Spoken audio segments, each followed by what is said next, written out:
Sejak itu dia hidup sederhana sebagai presiden. Bahkan ada cerita familiar, malam-malam ada tamu, tok tok tok, Assalamualaikum. Waalaikumsalam. Siapa? Saya. Ya, presiden. Wahai Amirul Mukminin, perlu apa? Ada keperluan mendadak ya presiden. Oke, pribadi atau negara? Pribadi, presiden. Oh ya, silakan masuk. Begitu duduk, lampunya dimatikan. Lampu minyak. Tamunya bingung, kok gelap? Presiden, kenapa dimatikan lampunya? Lah ini kan urusan pribadi. Ini lampu minyak milik negara. Ya sudah, kita gelap-gelapan gini. Kita nggak boleh kalau urusan pribadi pakai minyak negara, nggak boleh. Begitu Pak. Ini mudah-mudahan Pak Prabowo nonton ini. Luhut Binsar Panjaitan nontonin. Mana yang live ini? Lah sekarang mobil dinas dipakai urusan pribadi. Apa? Kacau ya. Itu Pak. Sampai suatu ketika, nih, setelah dipimpin oleh Umar bin Abdul Aziz dengan cara yang syariah, takut kepada Allah, dalam waktu singkat, Islam berkembang di sepertiga dunia. Baik saudaraku, tadi di depan itu ada banner, ada foto saya, ada tertulis judul tadi. Apa tadi judulnya tadi? Krisis kepemimpinan yang jujur, kalau tidak salah. Coba diingatkan kalau saya salah.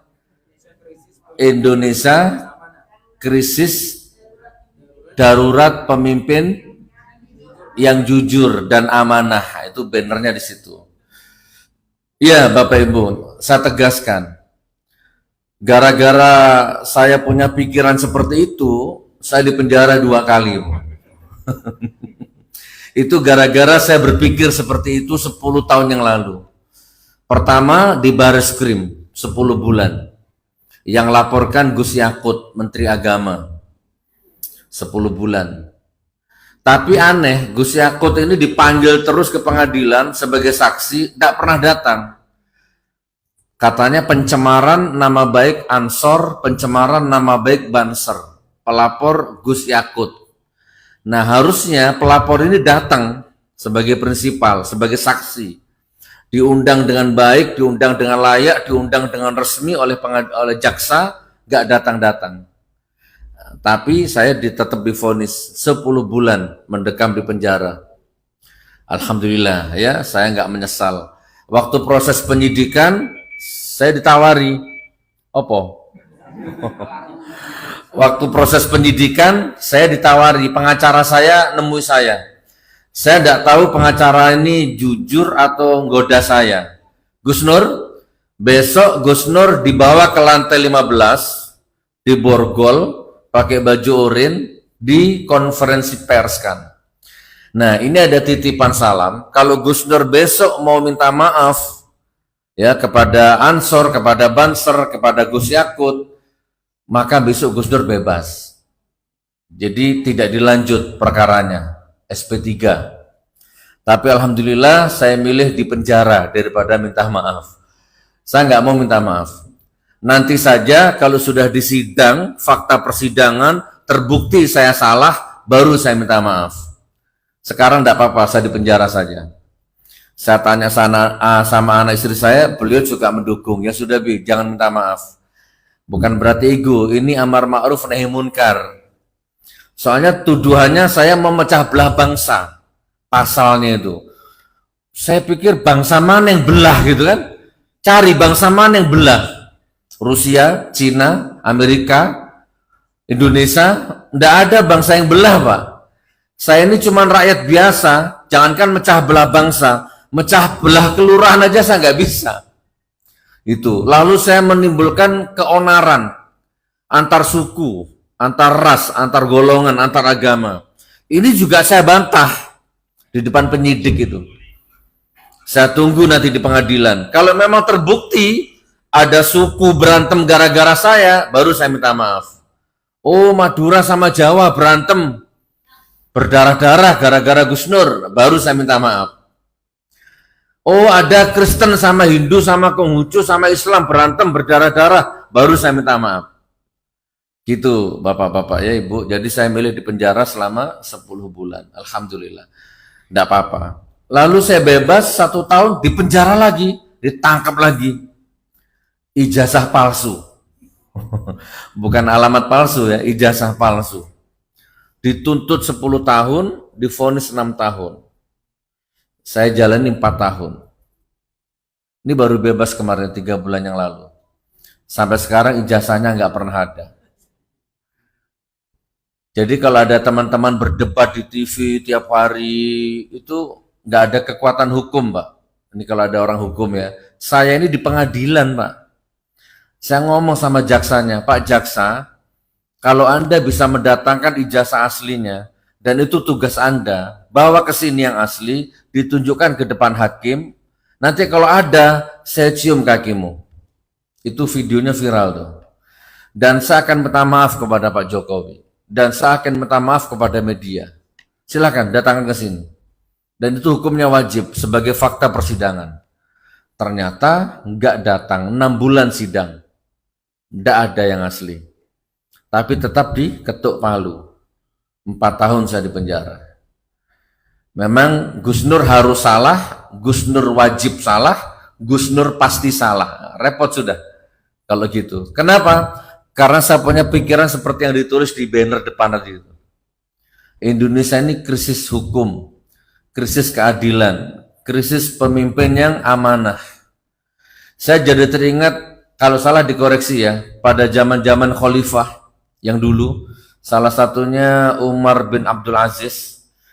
Pemilihan presiden itu kalau menurut syariat Islam murah, Pak. Tinggal rapat, tinggal apa namanya istilahnya, ya rapat, konsolidasi, tinggal tunjuk, kamu jadi presiden. Mau enggak mau, kamu jadi presiden. Selesai, murah biayanya. Nah, waktu itu ada jutawan, hartawan, kaya raya, namanya Umar bin Abdul Aziz. Ditunjuk, kamu sekarang presidennya. Apa yang terjadi Bapak Ibu? Umar bin Abdul Aziz nangis sejadi-jadinya. Takut dia nggak mau jadi presiden. Jangan saya. Serahkan yang lain dulu. Jangan saya. Saya nggak kuat nerima amanah jabatan ini. Jangan saya. Kalau zaman dulu dikasih jabatan lari, Pak. Takut, Pak. Gitu kan? Tapi nggak mau, sudah de facto aklamasi, absolut voting. Kamu jadi presiden. Karena sudah nggak bisa menolak, apa yang terjadi? Rumah istananya, kekayaannya semuanya disedekahkan ke negara. Itu saya berat ini nanti, hisapnya di hadapan Allah ini berat nanti ini. Daripada nanti ada seperak, 2 perak, 1 dirham, 2 dirham, hartanya negara yang masuk ke dalam perutku, istriku, anakku, mending tak sedekahkan semua kekayaanku. Gitu kalau dulu, Bu. Jadi istananya, hartanya semua disedekahkan ke negara. Nah, lalu dia pulang ke istrinya, dia kabari istrinya. Sebelum istrinya dikabari, ditanya dulu, istriku, seandainya kamu suruh milih dunia atau suami, pilih mana? Gitu, Pak. Coba istrimu tanya nanti, yang seandainya kamu suruh milih dunia atau abang, pilih mana? Kira-kira jawabannya gimana? Milih engkau suamiku, kan gitu ya. Itu begitu istrinya Umar bin Abdul Aziz. Tentu aku milih kamu. Ada apa gerangan duhai suamiku? Hari ini aku dipilih jadi presiden. Maka aku tidak punya pilihan, kita harus hidup sederhana. Kalau kamu memang memilih aku, ayo kita pindah ke rumah yang sederhana. Istana ini kita sedekahkan ke negara. Dan mulai sekarang kita jangan pakai baju yang di atas 6 dinar. Dia harus di bawah 6 dinar. Dirham, dinar, pokoknya di bawah 6 itu. Gimana istriku? Maka dengan senang hati, dengan bahagia, dilepas semua perhiasan istrinya, dilepas semua ditinggalkan, disedekahkan ke negara. Sejak itu dia hidup sederhana sebagai presiden. Bahkan ada cerita familiar, malam-malam ada tamu, tok. Assalamualaikum. Waalaikumsalam. Siapa? Saya. Ya, presiden. Wahai Amirul Mukminin. Perlu apa? Ada keperluan mendadak ya presiden. Oke, pribadi atau negara? Pribadi, presiden. Oh ya, silakan masuk. Begitu duduk, lampunya dimatikan. Lampu minyak. Tamunya bingung, kok gelap? Presiden, kenapa dimatikan lampunya? Lah ini kan urusan pribadi. Ini lampu minyak milik negara. Ya sudah, kita gelap-gelapan gini. Kita nggak boleh kalau urusan pribadi pakai minyak negara, nggak boleh. Begitu Pak. Ini mudah-mudahan Pak Prabowo nonton ini. Luhut Binsar Panjaitan nonton ini. Mana yang live ini? Lah sekarang mobil dinas dipakai urusan pribadi. Apa? Kacau ya. Itu Pak. Sampai suatu ketika, nih, setelah dipimpin oleh Umar bin Abdul Aziz dengan cara yang syariah, takut kepada Allah, dalam waktu singkat, Islam berkembang di sepertiga dunia. Maka, suatu ketika ini, tiba-tiba Umar bin Abdul Aziz ini sidak. Kalau sekarang itu mungkin Bu Sri Mulyani mungkin ya, Menteri Keuangan lah ya. Sidak ke satu tempat kas negara lah intinya. Penyimpanan kas negara. Ditemani beberapa staf di situ. Kaget Umar, Bapak. Presidennya kaget. Loh kok banyak emas, emas, perak, perunggu, banyak ditimbun. Marah. Hei, Sri Mulyani, gitu umpama ini. Menteri Keuangan. Ini apa ini? Emas ditimbun seperti ini apa ini? Marah Pak. Berat besok hisabku di hadapan Allah ini. Haram hukumnya seorang pemimpin tidur enak, makan enak, sementara ada rakyatnya yang kelaparan. Ayo, buang semua ini emas ini, hambur ke rakyat. Itu Pak. Semua stafnya tertunduk, sambil bergetar, sambil nangis. Wahai Amirul Mukminin, ketahuilah bahwa sekarang rakyatmu sudah kaya raya semua. Tidak ada satupun rakyatmu yang mau dikasih bansos, dikasih emas, nggak mau. Sudah makmur semua. Dan asal kau tahu, wahai Amirul Mukminin, sekarang ini di negeri yang kaya raya ini, engkaulah presiden termiskin sekarang ini. Jadi kalau engkau mau, ini emas untuk engkau saja. Rakyatmu sudah ada yang nggak mau. Merinding saya Pak. Bukan merinding apa, saya terbayang Jokowi, terbayang Prabowo, terbayang Puan Maharani saya ini. Gak apa-apa. Dulu murah jadi presiden, Pak. Kenapa sekarang kok krisis pemimpin yang amanah? Sistemnya salah. Saya tanya, berapa gaji wali kota? Ada yang tahu? Gaji wali kota itu 5 sekian, nggak sampai 6. Gaji gubernur 8 sekian, nggak sampai 10. Tapi Anda tahu berapa kos, berapa biayanya untuk jadi wali kota? Berapa? Ada yang tahu? 30 miliar, 40 miliar, 50 miliar. Gajinya cuma 5 juta.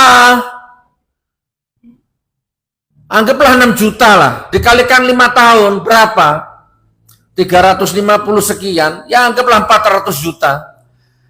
Merebut, mencari penghasilan gaji 400 juta, biaya yang dikeluarkan 50 miliar. Ini sudah salah secara syariat, Pak. Makanya nggak ada pemimpin jujur. Makanya kalau Al-Quran berfirman, surat Muhammad ayat 7, umpama ini buka Al-Quran, ada di sebelah kanan, baris ke-10. Tuh 23 sampai 10. Ya ayyuhalladzina amanu intan surullaha yansurkum wa yusabbit aqdamakum. Hei orang-orang beriman, tolonglah agamaku, aku pasti menolongmu. Itu Allah yang bicara, pasti. Pastinya Allah ini absolut, Pak. Nggak mungkin bohong. Tapi kalau ada calon wali kota, calon gubernur, calon legislatif, calon presiden, hei rakyat, pilihlah aku. Nanti kalau aku jadi begini, aku pasti begini. Saya jamin 90% bohong itu, Pak. Ya, 100% bohong itu. Tapi caleg di Jawa, kalau di sini enggak. Di sini insya Allah baik semua calegnya. Tapi kayaknya nggak ada caleg baik, loh, biayanya 50 miliar. Nih caleg nih, Gus Nur, saya mau caleg, calon legislatif atau calon wali kota. Mulai saya maju, ikut konsultasi. Oke, saya mulai kuras tabungan di bank, investasi, mulai bikin kartu nama, bikin banner, bikin spanduk, mulai saya cari masa. Intinya di tengah jalan sudah habis 20 miliar. Tapi uang saya sudah habis. Ini perjalanan masih panjang, Pak. Tapi di tengah-tengah sudah habis uang saya. Bagaimana? Mundur rugi, maju nggak punya duit. Stres, Pak. Sudah mulai impoten, lemah syahwat, sudah mulai datang itu. Sudah mulai nggak normal hubungan suami istri. Otaknya sudah berat, stres. Mau mundur rugi, mau maju nggak berani karena nggak ada modal. Nah, disitulah datang pemodal. Disitulah datang investor. Boleh oligarki, boleh 9 naga, boleh 9 cacing. Terserah. Boleh bank. Pokoknya datanglah. Bankir-bankir gelap itu datang. Ayo, tak modali kamu. Tapi nanti kalau jadi bagaimana? Nah, terikat tanda tangan kontrak yang gelap-gelap itu. Makanya begitu saya jadi, pertama yang muncul di otak saya, Pak, itu bukan rakyat, Pak. Bukan janji. Waktu saya kampanye. Enggak, walaupun sudah disumpah Al-Quran, Pak. Ini Qurannya dibohongi, Pak. Kenapa? Karena saya sudah terikat utang miliaran, Pak. Itu yang harus saya kembalikan dulu. Maka segala macam lah, pajak lah, inilah, nggak ada rakyat itu, nggak ada. Itu sekarang lagi viral, Bupati Pati itu menaikkan pajak 250%, rakyatnya marah. Saya akan demo 5.000 orang, ternyata bupatinya jawab, jangankan 5.000 orang, 50.000 saya nggak takut. Wah, sekarang beneran tuh, tanggal 13 besok, ratusan massa akan datang, ribu. Sekarang sudah ada aqua, air minum bergalon-galon, berjuta-juta dus masuk ke kota Pati sekarang. Baru sekarang minta maaf. Tidak bisa, Pak. Ini saya belum ceramah ini, masih mukadimah ini. Masih ingat sejarah Prancis? Nah, kalau ngomong ini kita akan kembali ke Prancis, Bu. Revolusi Prancis tahun 1789. 1789 sampai 1799. Bapak Ibu di mana waktu itu? 1700 loh. Waktu itu ada kerajaan oligarki, apa namanya? Dinasti monarki absolut. Ya, kerajaan, tirani. Apa, Pak? Otoriter. Bengis, jahat, kejam, hampir 700 tahun berkuasa. Pak Harto cuma 32 tahun, Pak. Ini 700 tahun berkuasa kurang lebih. Jadi kalau ada rakyat tidak kuat bikin sambel, nggak ada lombok, lomboknya mahal, itu rajanya jawabnya gini, ya sudah nanam sendiri lomboknya, gitu, Pak. Persis dengan Indonesia dulu ya. Jadi kalau ada rakyatnya, Raja, saya nggak kuat beli token listrik, tolong turunkan harga listriknya. Ya sudah cabut meterannya, gitu, Pak. Itu dulu terjadi 1789. Nama rajanya Louis XVI, nama istrinya Marie Antoinette. Rakyat marah, nggak bisa dibendung, terjadi revolusi itu. Akhirnya Raja Louis XVI dan istrinya Marie Antoinette ini mati di giulotin. Ada 2 tiang begini, di atasnya ada pisau tajam, terus kepalanya di situ, baru dipenggal lehernya itu. Penjara Bastille yang menjadi kebanggaan rezim waktu itu dihancurkan. Pedagang, petani, mahasiswa, rakyat bersuara menyatu, menyerbu. Sehebat-hebatnya raja, sehebat-hebat presiden, kalau rakyat sudah bersatu, suara rakyat, suara Allah, suara alam, selesai. Fir'aun tenggelam, Korun tenggelam. Apalagi cuman Mukidi. Terutama Pak Prabowo. Pak Prabowo, ini ada yang live. Pak Prabowo, saya sayang sama Anda, saya sayang sama negara ini. Ya, pokok kalau Anda jadi presiden, jauh dari Al-Quran, jauh dari Allah, jauh dari nur Nabi Muhammad SAW, lebih mementingkan berteman sama penjilat, pendusta, pembohong, munafik, tunggu. Ini hukum alam yang bicara, Anda akan hancur, Anda akan tenggelam bersama itu, masa lalu dosa-dosamu itu. Hati-hati, Pak. Krisis kepemimpinan yang jujur, kenapa? Karena salah sistemnya. Untuk jadi pejabat aja 50 miliar.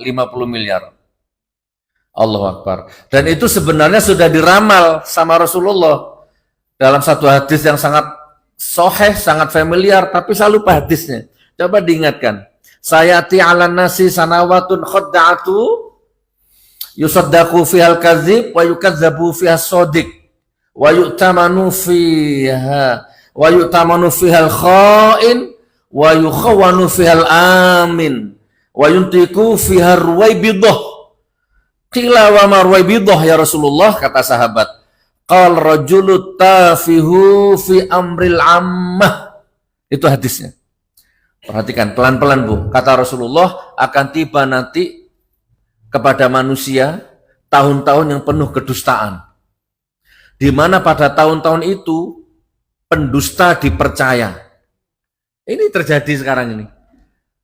Ada pembohong dipercaya, dibela, dipuja, bahkan disembah, bahkan dijilat kakinya, bahkan dijilat pantatnya itu. Demi komisaris, demi duit. Padahal pendusta, padahal bohong tuh. Saya sama anak saya ditelepon, suruh ketemu. Sini Gus, saya ada perlu sama Anda. Ini saya punya tanah banyak, tinggal milih. Ini sama beliau nih, anak saya ini. Saya ke sana Pak, ada beberapa tim saya ajak. Ketemu saya sama orangnya. Gemuk orangnya, obesitas.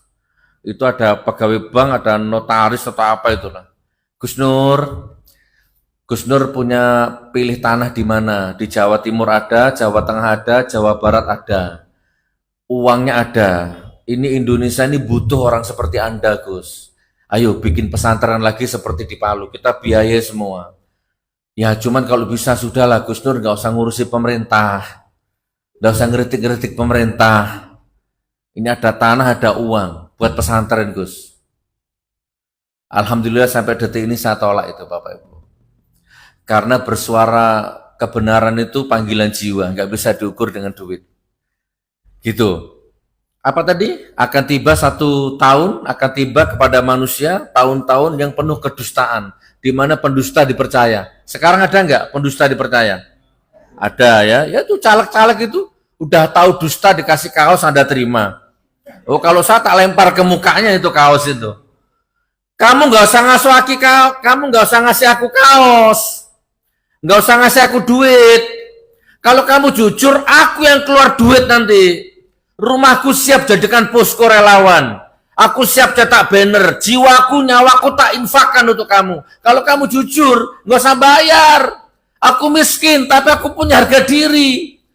Kaos ini berapa harganya? Nggak sebanding dengan hisapnya kelak di hadapan Allah. Gitu Pak. Ini kayaknya wajah-wajah kaos semua ini kayaknya. Takbir. Yang dusta dipercaya. Sementara yang jujur dibuang-buang, difitnah-fitnah, dipenjara, ditangkapin yang jujur ini. Ini sekarang ini Pak, yang dusta dipercaya, yang jujur malah didusta-dustakan, difitnah-fitnah. Lalu orang pengkhianat dikasih amanah, dikasih jabatan, pengkhianat dikasih jabatan. Bapak Ibu, Malaysia, Singapura, dan beberapa negara yang lain, bensinnya tuh murah Bu, lebih mahal Indonesia. Pertamina Dek di sini 13.000 sekian. Di Malaysia nggak sampai. Tapi Malaysia untung terus. Lah ini Indonesia ini harganya mahal. Kalau kita beli cash, nggak beli ngutang, tapi rugi terus, bangkrut terus Pertaminanya. Kenapa? Ya pengkhianat semua pegawainya, petugasnya itu. Dioplos lagi. Otaknya sudah keoplos itu. Amanah diberikan kepada pengkhianat. Ini hadis sahih, Rasulullah bersabda. Sudah diramal sama Rasulullah itu. Terus pada saat itu, zaman itu bermunculan ruwaibidah. Sahabat bertanya, apa itu ruwaibidah? Ruwaibidah itu termul. Kalau bahasa sekarang termul itu ruwaibidah itu. Ternak Mulyono itu ya. Itu ruwaibidah. Nih catat ini. Apa itu? Orang-orang bodoh bicara tentang kemaslahatan umat. Banyak sekarang. Naudzubillah min dzalik. Ayo Bapak Ibu, jadikan Riau ini menjadi provinsi yang baldatun thayyibatun warabun ghafur. Karena Indonesia ini kalau menurut saya nih, ya mudah-mudahan salah. Indonesia ini sedang ditarget azab Allah, nggak ada obatnya. Indonesia ini sakit, nggak ada obatnya Bu. Apa obatnya? Ganti presiden. Bu, nggak bisa Bu. Presidennya sama. Kalau mau jadi presiden 70 triliun. Biayanya. Dari mana Pak? Nggak bisa. Obatnya cuma satu Bu. Tanahnya belah, kayak Nabi Lut itu, ditenggelamkan istananya, digulung mati semua di situ. Nah itu baru sembuh Indonesia Pak. Diganti orang baru, hibrida baru, bibit baru, pemimpin baru, hukum baru, sistem baru bisa Pak. Tapi ini hanya saya, rakyat kecil. Allah punya kehendak yang lain. Tapi kalau memang itu terjadi, biarlah Jakarta saja, DPR saja. Ini nggak usah, sini nggak usah. Khusus DPR saja. Karena di sana, dajalnya di sana Pak. Nah, gimana supaya Riau ini tetap baldatun thayyibatun warupun ghafur? Gimana kira-kira supaya Anda ini ekonominya kuat, mapan, nggak punya utang, banyak sedekah, bermanfaat, kaya raya, kaya iman, kaya harta, kaya ilmu, kaya saudara? Gimana Anda ini supaya bisa seperti itu? Supaya punya harga diri. Jadi ini kalau ada caleg nyogok, sama nggak mau. Jangan. Itu gimana caranya? Nah itu saudaraku. Amalkan surat Fatir ayat 29. Ada yang tahu bunyinya? Bu, amalkan Bu. Kalau Anda amalkan ini, lunas semua utangnya Anda nanti. Wallahi, insya Allah. Anda punya utang berapapun lunas. Anda punya masalah seberat apapun lunas. Surat Fatir 29. Bunyinya begini. Nah ini siap-siap. Bismillahirrahmanirrahim. Innalladzina yatluna kitaballahi wa aqamus salat wa anfaqu mimma razaqnahum sirra wa alaniyatan yarjuna tijaratan lan tabur. Saya baca pelan-pelan. Masukkan ke pikirannya. Sesungguhnya barang siapa yang baca Quran, yang sholat, yang sedekah, baik terang-terangan atau sembunyi-sembunyi, kata Allah ini, maka dia sedang berniaga denganku, yang aku jamin tidak akan pernah rugi, untung terus, laba terus, value terus. Saya di penjara, rumah tangga tambah sakinah, tambah mawaddah warahmah. Saya di penjara, anak-anak berprestasi semua di sekolahannya. Saya di penjara, istri saya tambah cantik, tambah soleha. Nah itu istri saya orangnya. Oh ya kan paling cantik itu. Yang lain cantik, cuma lebih cantik istri saya. Kenapa? Karena ada Al-Quran di dalam jiwa kita masing-masing. Subhanallah, bener Bu. Nih, amalkan mulai sekarang. Jadi mulai sekarang, kalau mau hidupnya bahagia, sehat jasmani, sehat rohani, sehat ekonomi, baca Quran setiap hari, tidak usah libur, tidak boleh libur, tiap hari. Istri saya 1 juz 1 hari itu. Belum amalan-amalan yang lain. 1 juz itu 10 halaman Pak, 10 lembar. Bismillahirrahmanirrahim per hari. Bisa kalau Anda usaha. Kalau utangnya 2 miliar, 3 miliar, bangun jam 1 malam. Paling tidak 1 juz, 2 juz. Istighfar, sholawat perbanyak. Sampai nanti tahajud tiba. Siapa yang punya utang 2 miliar ke atas, nanti pribadi sama saya, ke hotel. Nggak usah bayar. Catat omongan saya nih, free. Ada amalannya, ada ilmunya. Ya kalau cuma di bawah 500 juta, ini amalkan sekarang. Ini 1 hari 1 juz, yang penting nggak libur. Berkahnya banyak ini. Kalau nggak bisa ya sudah 1 hari 2. Kalau nggak bisa ya sudah 1 hari 1 ini aja lah. Oh kurang, ya sudah kalau gitu 1 ini. Bismillahirrahmanirrahim. Nun. Shadaqallahul adzim. Ya sudah, 1 huruf sajalah.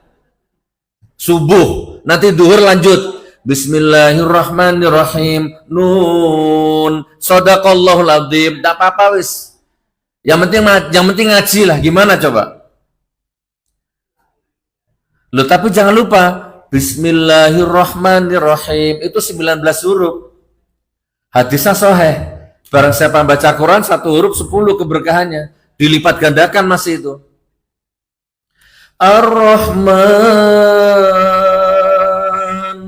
'allamal Quran. Berapa huruf itu? Gitu Pak, 1 juz. Coba saya tanya, jawab dalam hati, dan jawabnya di hati saja. Siapa di ruangan ini yang belum ngaji 1 hari?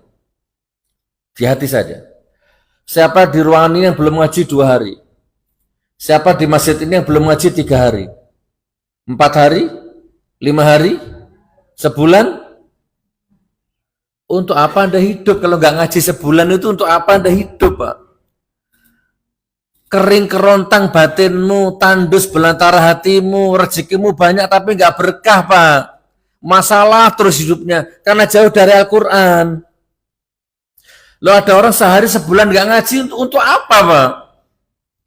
Anda seperti bunga hidup dalam pot, lepas dari syarat bumi yang asli. Oke, kalau memang tidak bisa ngaji, begini sajalah. Ini tak kasih contoh. Kalau memang tidak bisa ngaji, nggak usah ngaji. Tapi minimal disapa Qur'annya. Jadi setiap mau kerja, datangi Qur'annya. Disentuh.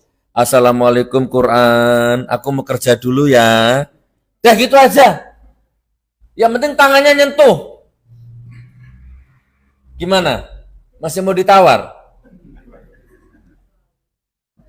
Gus Nur, di rumah saya nggak ada Al-Quran. Nah, beda urusan sudah. Anda dosa apa? Kok sampai Allah azab seberat itu, sampai di rumahmu nggak ada Quran itu, Anda punya dosa apa ini? Diazab Anda berarti. Ada Quran di rumah tapi nggak dibaca, kalau ditiup debunya tuh. Karena nggak pernah dibaca, Pak. Sementara kalau di depan WA, Facebook, TikTok sampai 3 jam, 4 jam. Astagfirullahaladzim. Kacau, Pak. Negaranya kacau, presidennya kacau, pejabatnya kacau, rakyatnya kacau. Gila TikTok, gila dracin, drakor. Tapi Qurannya ditinggal. Kiamat, Pak. Coba mulai besok, mulai sekarang janji. Bismillah ya Allah, mudah-mudahan jadikan orang-orang ini mulai sekarang baca Quran. Nggak punya mobil nggak apa-apa, punya Quran. Nggak punya rumah nggak apa-apa, yang penting masih ada Quran. Tapi insya Allah, kalau orang memuliakan Quran nggak mungkin, Pak. Mobil itu kecil, rumah itu kecil, Quran ini yang besar. Siap? Baca Quran? Yang kedua, kalau bisa ini, bapak-bapak, setiap pagi, setiap mau kerja, dicium dulu pipinya istrinya. Kanan kiri, ditekan, penjiwaan. Setiap mau kerja. Dimuliakan istrinya, dimuliakan anaknya. Istrinya manggil tangannya suami, ambil tangannya suami, dicium. Assalamualaikum, yang Abi mau kerja, kakak kerja. Waalaikumsalam suamiku, selamat. Maka dimanapun Anda kerja, di lautan, di gunung, di desa, di kota, Anda sukses, Pak. Muliakan Al-Quran, muliakan masjid, muliakan keluarga. Jangan sakiti istri.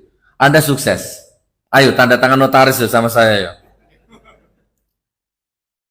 Cium pipinya istrinya, Pak, tiap pagi, Pak. Ini, auranya langsung berubah ini. Disuruh nyium istri itu langsung tertekan batin wajahnya ini. Gus Nur apa begitu? Tanya sama istri saya. Kalau saya lupa, beliau yang mendatangi saya, mencium pipi saya. Kita saling mengingatkan. Dunia ini kecil, kita akan mati, kita akan berpisah. Ya, rumah, mobil, hotel, semua harta yang kita cintai akan berpindah-pindah tangan nanti, berpindah hak milik. Tapi cinta nggak akan pindah hak milik. Ya kan, kita akan tetap nanti ketemu sebagai suami istri di surganya Allah. Yang mesra sama istri, Pak. Yang mesra, Pak. Saya kalau sama istri, kalau jauh, kadang video call, saya nyanyi, kadang sholawatan. Sallallahu ala Muhammad. Istri saya jawab juga sholawatan. Kadang saya nyanyi lagu dangdut sama istri itu. Serius, Pak. Kalau saya kangen, coba mah nyanyikan lagu menunggu mah. Boleh tak kasih contoh? Boleh tak kasih contoh? Yang enggak boleh ada musiknya. Kalau enggak ada musiknya boleh. Coba mah. Ini kasihkan istri saya ini. 5 menit saja. Coba. Loh, dikira saya bohong. Ayo buktikan. Takbir. Sampai jam berapa ini saya ini? Insya Allah jam 2 ya, jam 2 kurang ya selesai. Nah itu. Ini kalau saya di penjara dulu, istri saya suruh coba mah. Kadang saya dulu, kadang istri saya dulu. Ini waktu saya di penjara. Cara melepas kami rindu seperti ini. Coba sayang. Masya Allah. Allah. Allah. Subhanallah.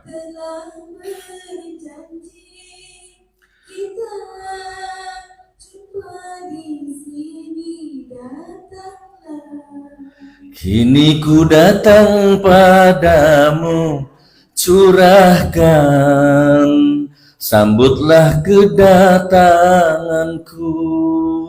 Gitu sahabat. Memang sengaja ku menggodamu,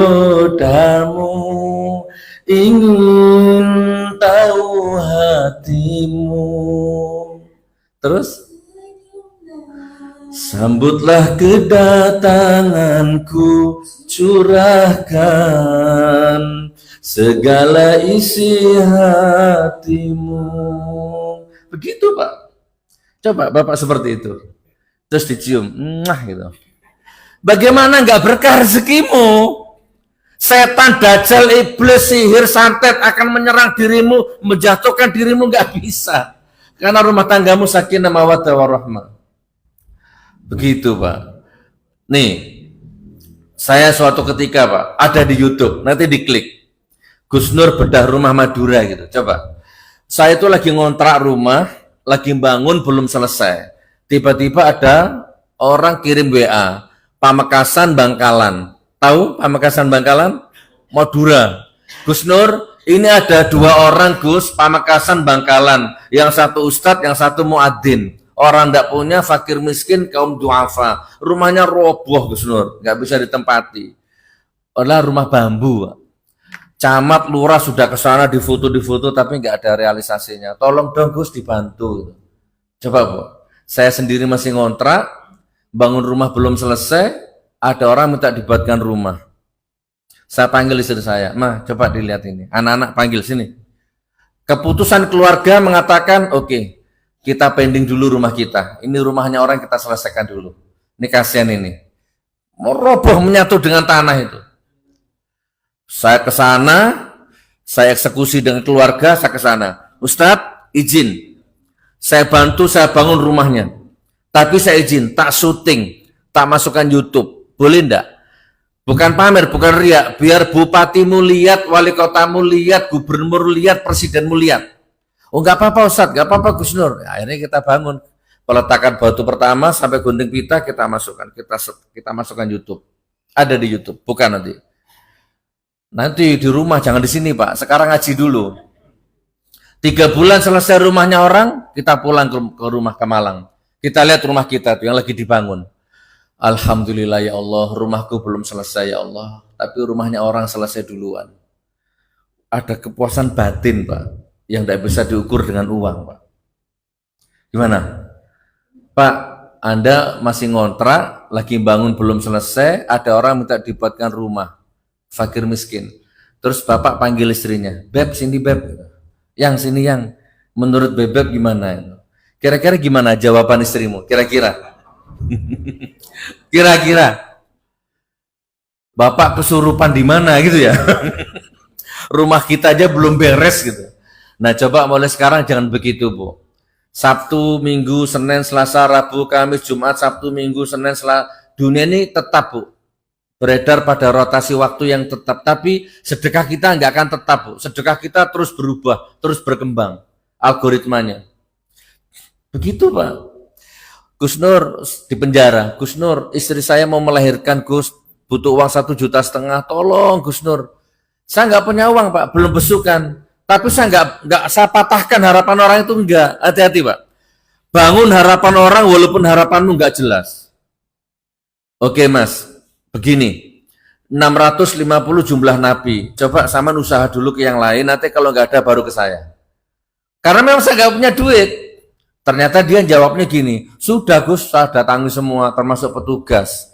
Saya udah hilang, malu saya petugas, saya utang, tapi nggak ada yang mau bantu." Oke Mas, itu ada blok B8, kamarnya kecil. Di sana banyak duitnya, karena isinya koruptor semua. Coba ke sana. Sudah Gus, saya ke sana, nggak ada yang mau bantu. Begitu loh Pak. Oh iya ya, penjara ya. Penjara itu rusak otaknya memang sudah ya. Bikin orang rusak otaknya. Nggak mau bantu, simpati, empati itu udah ada. Ya sudah kalau gitu di sini dulu, tak ambilkan uang di kamar. Akhirnya saya utang Bu, uang kas. Di kamar itu ada iuran mingguan, ada uang kas di sel. Saya utang. Mas, Palkam namanya. Keamanan kamar. Pernah masuk penjara tahu ini. Coba Mas, saya pinjam uangnya 2 juta Mas. Iya Gus. Baru saya kasihkan dia. Mas, nggak usah minjem, tak kasih aja. Kebetulan hari ini aku dapat rezeki besar. Padahal nggak ada rezeki Bu, ngutang Bu. Pertama, membangun harapan orang. Kedua, siapa tahu itu jadi doa. Oke mas, sebelum saya kasih uangnya, saya mau tanya, kasusmu apa? Saya nyuri motor, Gus, sepeda motor Vario saya curi. Ya mau saya jual buat biaya lahir anak saya itu. Tak jual 2 hari nggak laku-laku. Akhirnya saya foto, saya jual online lewat Facebook. Alhamdulillah 1 jam datang pembeli, laku. Yang beli yang punya motor, bawa polisi. Ya sudah, akhirnya di sini saya. Oh alhamdulillah mas, berarti Allah tidak mengizinkan anakmu lahir dengan biaya haram. Udah ini ambil uangnya, sana selesaikan. Di dalam penjara itu masih bermanfaat untuk orang lain. Ini yang saya maksud. Jadi harapan orang bangun, walaupun Anda nggak jelas. Kenyangkan perut orang walaupun perutmu sendiri lapar. Besuk orang sakit walaupun dia pernah menyakitimu. Jadi nggak apa-apa kita nggak punya pemimpin yang adil, yang alim, yang amanah, nggak apa-apa. Sekarang Anda jadi pemimpin yang baik minimal untuk rumah tanggamu. Jadi laki-laki yang dibanggakan istrinya. Jadi ayah yang dibanggakan anaknya. Aku siap mati berkalang tanah untuk kemuliaan istriku, kemuliaan anakku. Begitu. Siap kira-kira? Insya Allah ya. Amin ya rabbal alamin. Oke, Bapak Ibu, saya punya visi di penghujung acara ini. Nanti saya putarkan filmnya. Nanti kalau Bapak Ibu sanggup, angkat tangan. Kalau nggak sanggup, nggak apa-apa. Kita tetap bersaudara dunia akhirat. Rumah saya Malang. Bapak Ibu kalau ke Malang, demi Allah pegang omongan saya. Orang itu yang dipegang omongannya. Telepon saya. Nggak usah tidur di hotel, nggak usah tidur di mana-mana. Telepon saya, selama di Malang ya. Saya punya mobil, punya supir. Nanti biar supir saya melayani Anda. Ini yang dipegang omongannya. Saya bukan caleg. Merah-merah, hijau-hijau. Kita bersaudara.